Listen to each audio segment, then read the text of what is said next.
looking at is an emptied out assembly plant, the St. Louis North Assembly Plant. The train cars and the semis are backed up as the equipment is being pulled out of this assembly plant that employed Mid-Americans, and the equipment is being hauled off to Mexico, where your next Chrysler, Jeep, or Dodge may be getting built.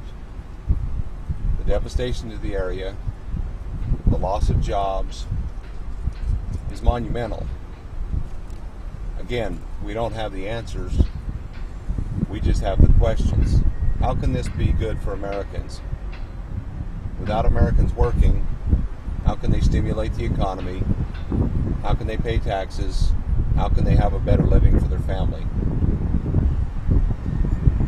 How can this be good for America?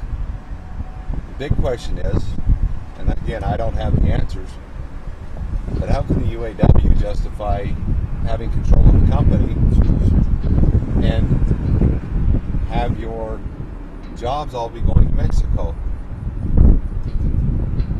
Check out this sign. I think that's called an oxymoron, is what I was told it was. It reads one way and it means something different.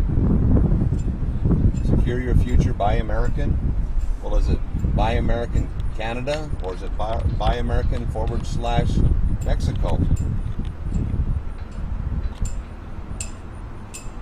Again, how can this be good for America? Just absorb this.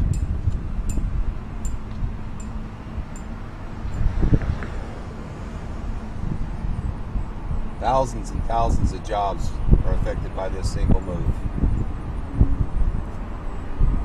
Both assembly plants in St. Louis, Missouri, now idle. The only people working in them are construction people, taking equipment out so that it can be shipped to Mexico.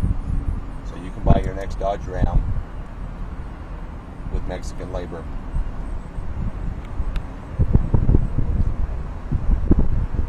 Once was a prosperous, thriving, huge part of a local economy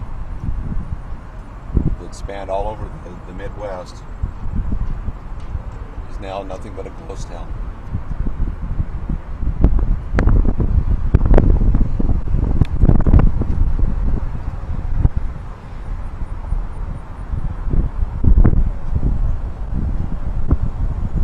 Something else that we'd like to point out to you that's just eerie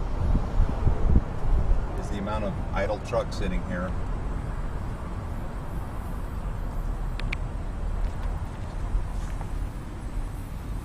Because there are no vehicles to be hooked up and to be hauling cars anymore. These are more jobs that are affected by this.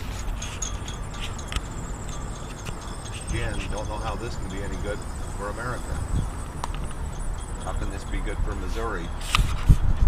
How can it be good for Illinois? As one UAW worker mentioned to me, I can't buy a new Chrysler because I don't have a job, because my job has gone to Mexico, but yet I keep getting invitations and rebates in the mail encouraging me to come buy American-made products, but I don't have a job. So how is that stimulating the economy? As you look at this video and you see for yourself how jobs are being sent out of our country, how we don't make anything here in America anymore, you also have to ask yourself, what kind of a future are our children going to have? Where are they going to work? In America, we've been taught that the risk-reward system is the best way to get ahead in life. That if you're willing to risk something, you're willing to work hard, you can get ahead. This looks more to me like the old saying that says, if you give a man a crutch, they'll learn how to use it. No one is in the hot seat here. No one has to make this work. And as a result, decisions like this are made that are affecting American workers, which is affecting the economy.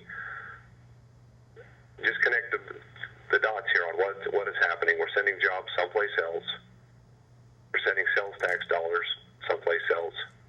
We're sending workers now that have to be unemployed. America, take a look at this.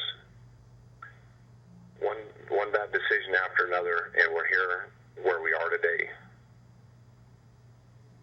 In this next clip, you'll actually see some of the workers loading a few things out of the plant, but everything out of this plant is being taken out and sent to Mexico. Again, ask yourself as an American, how can this possibly be good for America? Right there you'll see the pickup trucks, the things being loaded in them, headed to